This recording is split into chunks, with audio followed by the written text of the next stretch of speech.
Hello everyone. आज हम पढ़ेंगे heating effect of electric current. इससे पहले कि हम वीडियो स्टार्ट करें, मैं बात करता हूँ अपने कुछ पिछले वीडियो की। मैंने पिछले वीडियो में आपको कुछ क्वेश्चंस दिए थे। आई होप आपने उन क्वेश्चंस को कर लिया होगा, और अगर नहीं किया है तो प्लीज़ कर लीजिए। मैंने लिंक दोबारा से डिस्क्रिप्शन बॉक्स में दिया है, तो वहाँ पर जाइए और जाके उन क्वेश्चंस को जरूर कीजिए, क्योंकि वो काफ़ी इंपॉर्टेंट है बोर्ड्स के पर्सपेक्टिव से। तो आज की वीडियो में स्टार्ट करते हैं heating effect of electric current. Basically इसका मतलब क्या है? अगर हम बात करें कि जब कोई भी वायर है, तो अगर वहाँ से करंट काफ़ी देर के लिए फ्लो होता है तो वो वायर हमारा गर्म हो जाता है। यही हमारा हीटिंग इफेक्ट है। An electric fan becomes warm if used continuously for a longer time. कोई भी इलेक्ट्रिक फैन है, अगर वो काफ़ी देर के लिए यूज़ हो रहा है तो वो गर्म हो जाता है। सेम हमारे बल्ब के साथ भी होता है। घरों में जो लाइट होती है वो भी हमारा काफ़ी देर जलने के बाद गर्म हो जाती है। तो स्टार्ट करते हैं। The source energy continuously get dissipated entirely in the form of heat. This is known as the heating effect of electric current.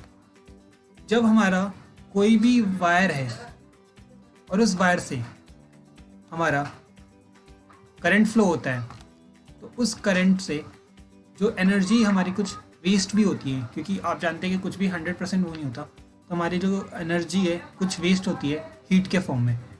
तो वो वायर होता है जो हमारा, वो हमें हीट के फॉर्म में निकलने लगती है। तो इस वजह से हमारे वायर जो है वो हीट हो जाते हैं।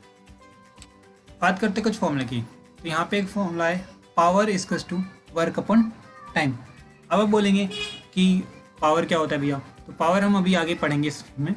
तो पावर बेसिकली हमारा रेट ऑफ डूइंग वर्क होता है, कि कितने टाइम में हम कितना वर्क करते हैं। तो P equals to W/T। Work done is moving charge Q through a potential difference V equals to VQ। यानी कि जैसे कि हमारा कोई वायर है, उस वायर से का अगर पोटेंशियल डिफरेंस हमारा V है, जैसे अगर मान लीजिए ये वायर है, जैसे कि मान लीजिए ये वायर है, इस वायर का पोटेंशियल डिफरेंस हमारा V है। तो अब यहाँ से यहाँ पे चार्ज को ले जाने में, अगर करंट फ्लो होता है तो आपको पता है कि चार्ज फ्लो होता है, यहाँ से यहाँ तक चार्ज को ले जाने में जो हमारा वर्क डन होता है वो हमारा VQ होता है। यानी कि जो हमारा W होगा, यानी कि हमारा जो वर्क डन है, यानी जो W होगा वो हमारा VQ हो जाएगा। तो अब हम यहाँ पे power equals to work upon time में वर्क की जगह हम VQ रखेंगे, तो P इक्वल्स टू VQ/T होता है। अब जैसा कि आप जानते हैं कि करंट का फॉर्मूला हमारा I इक्वल्स टू Q/T होता है, Q/T है। तो अगर हम यहाँ पे Q/T की जगह I पुट कर दें तो हमारा फॉर्मूला जो चेंज हो जाएगा वो हो जाएगा P इक्वल्स टू V/I। ये हमारा पावर का फॉर्मूला होता है। अब बात करते हैं एनर्जी की। तो एनर्जी हमारा जो होता है वो बेसिकली होता है कि कितने टाइम में हमारा पावर, कितने टाइम के लिए हमारा पावर यूज़ हो रहा है, या कितना टाइम के लिए हमारा पावर वो हो रहा है। तो energy equals to power into time हो गया।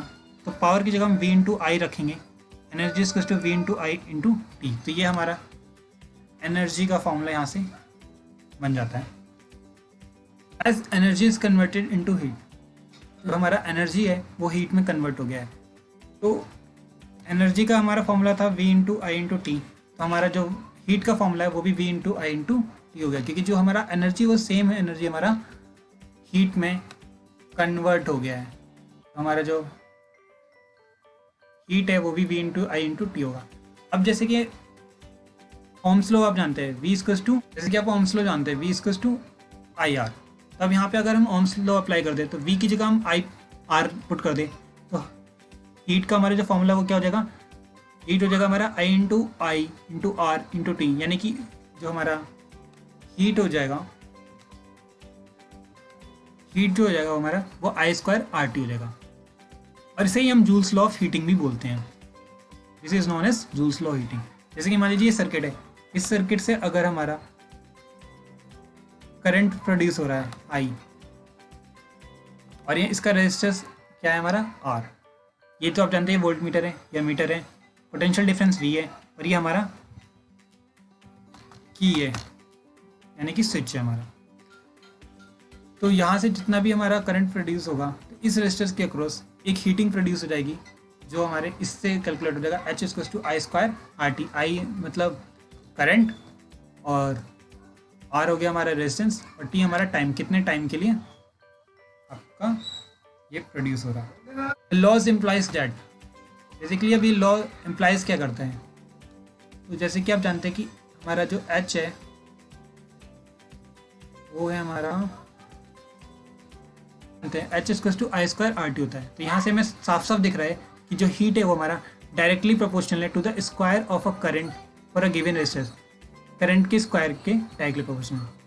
डायरेक्टली प्रोपोर्शनल हमारे रेजिस्टेंस से भी है, directly proportional to the resistance of a given current, और directly proportional to the time भी है यानी कि टी से भी है, for which the current flow through the resistor. तो यानी यहाँ से हमें साफ साफ पता चला जो हमारा हीट है वो डायरेक्टली ही प्रोपोर्शनल इन तीनों से है, यानी इन तीनों पे ही डिपेंड करता है।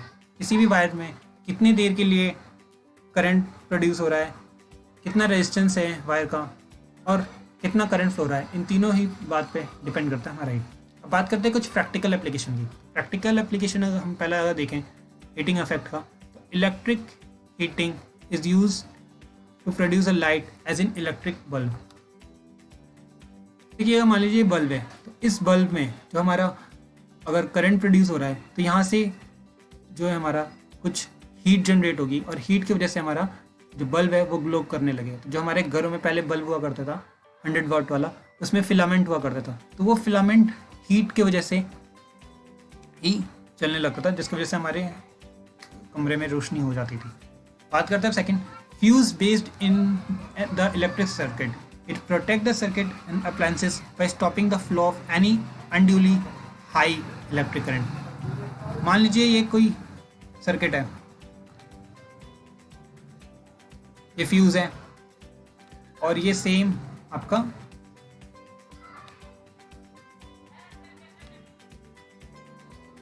मान लीजिए फ्यूज है और ये हमारा अप्लायंसेस है।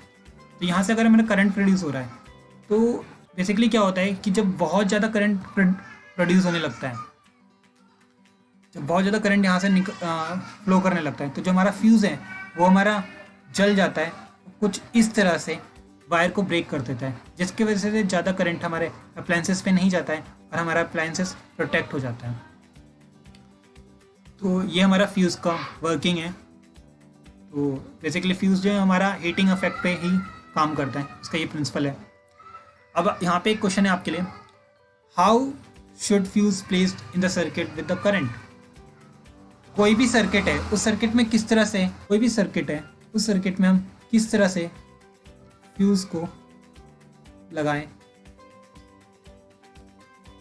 मान लीजिए कोई अप्लायंसेस है और यहाँ पे एक सर्किट है, तो सर्किट में हम फ्यूज़ को कहाँ प्लेस करें, सीरीज में या पैरेलल में, ये बताना है आपको। इसका आंसर आप प्लीज़ कमेंट बॉक्स में लिखिएगा। क्या हो रही है तो वो भी आप कमेंट बॉक्स में लिख सकते हैं। प्लस अगर आपको अगर कुछ और क्वेश्चंस पूछने तो आप हमारा ग्रुप भी ज्वाइन कर सकते हैं। ग्रुप मैंने डिस्क्रिप्शन बॉक्स में डाल रखा है लिंक, आप वहाँ से ज्वाइन कर सकते हैं, कोई भी हुआ। करते हैं इलेक्ट्रिक पावर की। तो ये आ गया हमारा पावर। बेसिकली इलेक्ट्रिक पावर कहता है क्या है, इलेक्ट्रिक पावर कहता है rate of doing work. Power is a rate of doing work, E equals to work upon time. यानी जो हमारा पावर है वो वर्क अपॉन टाइम है, कितना हमारा वर्क हो रहा है कितने टाइम में।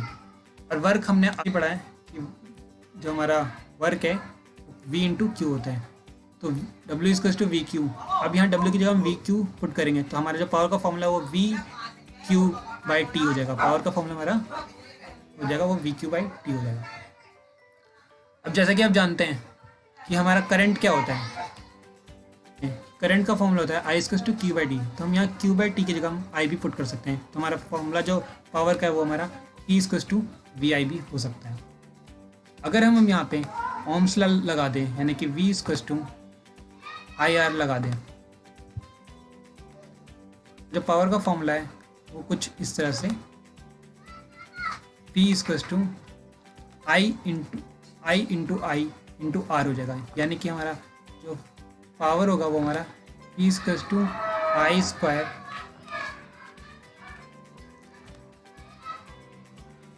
तो हमारा जो पावर है वो P = I² R भी हो जाएगा। और अगर हम करंट की जगह यानी कि I की जगह हम V/R पुट कर दें,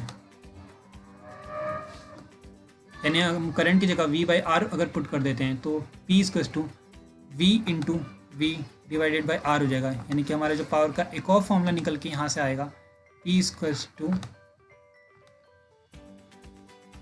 और फॉर्मूला निकल गया P = V²/R। तो ये हमारे दो इंपॉर्टेंट फॉर्मूला हो जाएंगे, P = I²R, P = V²/R। ये भी हमारे इंपॉर्टेंट फॉर्मूला है। बात करते हैं हम SI यूनिट की। तो SI यूनिट हमारा इलेक्ट्रिक पावर का होता है वॉट, जिसे हम स्मॉल w से भी डिनोट करते हैं। सम अदर यूनिट, तो हमारे कुछ और यूनिट है। 1 वॉट = 1 वोल्ट × 1 एम्पियर होता है, ये हमारा पता ही है। अगर हम पावर की लार्जर यूनिट की बात करें तो लार्जर यूनिट हमारी होती है किलोवाट, यानी कि 1000 वाट। और अगर कमर्शियल यूनिट जो हम अक्सर यूज़ करते हैं बड़े बड़े उसमें, तो कितने वाट आवर का है, तो उसे हम बोलते हैं kilowatt hour, kWh। 1 kilowatt hour हमारा 3.6 × 10⁶ जूल के बराबर होता है। इसे याद रखिएगा, इंपॉर्टेंट पॉइंट है। अब यहाँ पे एक और क्वेश्चन है आपके लिए, डिफाइन 1 वॉट। इसका आंसर भी आप कमेंट बॉक्स में लिखिएगा जरूर कि 1 वॉट क्या होता है और हम कैसे डिफाइन कर सकते हैं 1 वॉट। कुछ सिमिलर वैसा ही है जैसे हमने 1 एम्पियर को डिफाइन किया था, तो हम यहाँ पे अब 1 वॉट को कर रहे हैं, तो आप यहाँ से फॉर्मूले से बना सकते हैं। आई होप प्लीज़ आंसर कीजिएगा, और कोई भी क्वेरी है तो आप कमेंट बॉक्स में जरूर लिखिएगा। और अगर आप कुछ और भी क्वेश्चंस पूछने किसी और सब्जेक्ट से रिलेटेड भी, मैथ्स हो गया, केमिस्ट्री हो गया, तो आप हमारा ग्रुप ज्वाइन कर सकते हैं वीरेंद्र एडुकेयर का। वहाँ पे आप कोई भी क्वेश्चन कभी भी पूछ सकते हैं।